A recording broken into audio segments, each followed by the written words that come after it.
যে আফিকরে ভিতরের দিকে ফাটাতে আমরা অন্যান্য মানুষের পাশে এমনভাবে দাঁড়িয়েছি খাদ্য সহায়তা এবং দ্বিতীয় স্তর হিসাবে এই যে বন্যার পানি হয়তো অনেকটা শুকিয়ে গেল, অনেকটা পুরোপুরি অনেকটা শুকিয়ে গেল, এখন ব্যাপকভাবে মহামারী দেখা দিচ্ছে। বিশেষ করে ডায়রিয়ার এত প্রাদুর্ভাব, এটা চিন্তা করা যায় না। প্রচুর রোগী আপনাদের সামনে বসা আছে, যার কারণে আমরা একটা যৌথ উদ্যোগ গ্রহণ করেছি। সেটা হলো বাংলাদেশ জাতীয়তাবাদী দলের আহ্বানে আমাদের রহমান সাহেবের নির্দেশে উদ্যোগে এবং আহ্বানে আমাদের HMBD ফাউন্ডেশন, এই ফাউন্ডেশন লিড করেন আমাদের সাব্বির ইসলাম।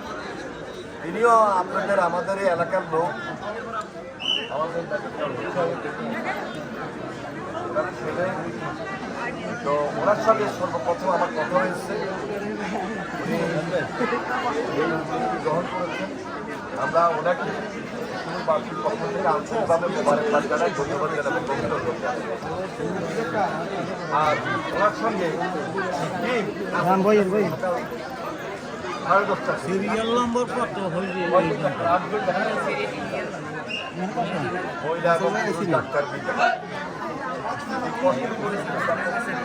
আমরা গ্রহণ করি। ইতিমধ্যে প্রায় 65 অনেক সময় আপনাদেরকে দেখতে হবে। আমি আপনাদের ডাক্তার এবং ডাক্তারের সঙ্গে সম্পৃক্ত যারা রয়েছে সবাইকে আন্তরিকভাবে মোবারকবাদ জানাই, ধন্যবাদ জানাই এবং অভিনন্দন জানাই। আমরা জানি যে আত্মমানবতার সেবায় আপনারা এগিয়ে এসেছেন, এই ফাউন্ডেশন এগিয়ে এসেছে। তবে আমাদের নৈতিক দায়িত্ব, গতকালকেও আমাদের ভারপ্রাপ্ত চেয়ারম্যান তারেক রহমান বলেছেন আমাদেরকে ধৈর্য ধরতে হবে, এই সরকারকে সহযোগিতা করতে হবে, কোনোভাবে যেন এই সরকার ফেল না করে। সেই জন্য সব দিক থেকে এমন একটা সহযোগিতার হাত বাড়িয়ে দিতে হবে যেন এই সরকার একটা স্বাভাবিক পরিস্থিতি বিরাজমান রাখে, একটা গণতান্ত্রিক পরিবেশ ধরে রাখে এবং এই গণতান্ত্রিক পরিবেশের মধ্য দিয়ে একটা জনগণের সরকার প্রতিষ্ঠিত করে। কারণ জনগণের সরকার ছাড়া এই দেশে জনগণের যে দায় দায়িত্ব গ্রহণ করে জনগণের পাশে থেকে যে কাজগুলো ওরা বিশেষভাবে আত্মমানবতার সেবায় নিয়োজিত হওয়া, এর কোনো বিকল্প নেই। আর আগের মানদাপ্তা আমল, ওই মানদাপ্তা আমলের যে রাজনীতি, সেই রাজনীতিকে এখন আর চলবে না। এই জন্য আমাদের নেতাকর্মী যারা আছে খুব সজাগ থাকবেন, খুব সতর্ক থাকবেন। গতকালকে তারেক রহমান সাহেব যে বক্তব্যটা দিয়েছে, এই বক্তব্যটা জাতির কাছে প্রশংসিত হয়েছে।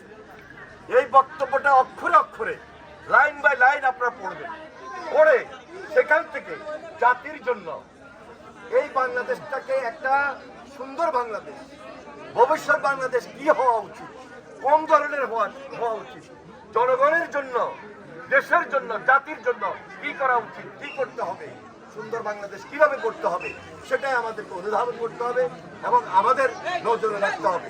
সে অনুযায়ী আমরা মানুষের পাশে আছি, মানুষের পাশে থাকবেন।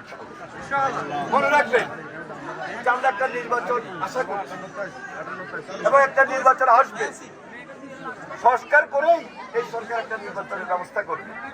নির্বাচনটা কিন্তু বিএনপির জন্য করতেছি না, নির্বাচনটা করব দেশের জন্য, জাতির জন্য, যে নির্বাচনের মধ্য দিয়ে একটা জনগণের সরকার প্রতিষ্ঠিত হবে। এবং সেখানে আমরা যদি ইনশাল্লাহ আপনাদের হুকুমে, আপনাদের সহযোগিতা বিজয়ী হই, শুধু বিজয়ীরা সরকার গঠন করব। আমাদের নেতা তারেক রহমান সাহেব এক প্রস্তাবনা দিয়েছেন, দ্বিকক্ষ বিশিষ্ট পার্লামেন্ট হবে, সেই পার্লামেন্টে জাতীয় ঐক্যমত্যের সরকার গঠিত হবে এবং সেখানে যারা পরাজিত হবে, ফ্যাসিবাদ বিরোধী তাদের সবাইকে নিয়ে এই ঐক্য সরকার গঠন হবে।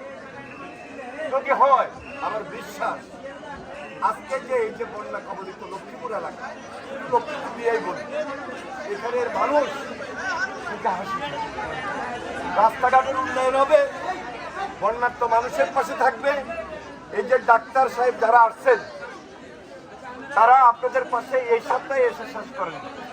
এরপরে আমি চক্ষু শিবিরের ব্যবস্থা করছি এবং তৃতীয় স্তরে যে পুনর্বাসন, যে সমস্ত হয়তো সবাইকে দিতে পারবো, আমরা তো সরকারি দায়িত্বে নাই, আমরা ক্ষমতা নাই, কিন্তু সরকার আছে, সরকারকে আমরা সহযোগিতার হাত বাড়িয়ে দিয়েছি।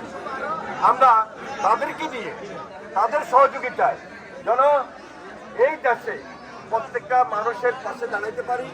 সরকার যতটুকু করতে পারবে তার পাশাপাশি আমরা আমাদের অবস্থান থেকেও আমরা এই জন্য আপনার সর্বোচ্চ সহযোগিতা করতে হবে।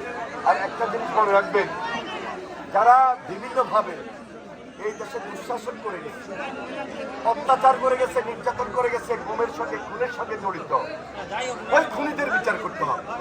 তাহলে দুইটা জিনিস, একদিকে হলো বিচারের দায়িত্ব, আরেকদিকে হলো দেশ গড়ার দায়িত্ব।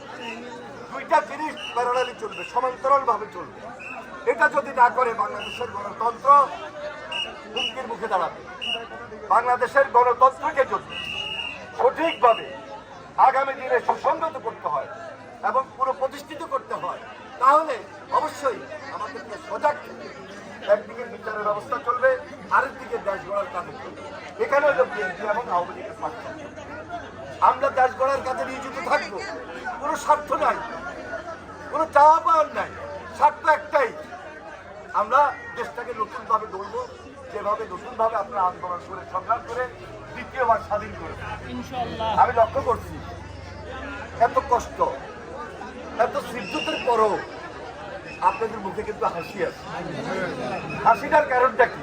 যে মুখ খুলে কথা বলতে পারতেছি, স্বাধীনভাবে চলাচল করতে পারতেছি, স্বাধীনভাবে বসবাস করতে পারতেছি, কারোর কোনো কর্তৃত্ব নাই, ফাঁসিবাদী কোনো শাসন নাই, মামলা হামলার কোনো ভয় নাই। তবে আইনকে কেউ নিজের হাতে তুলে নেবেন।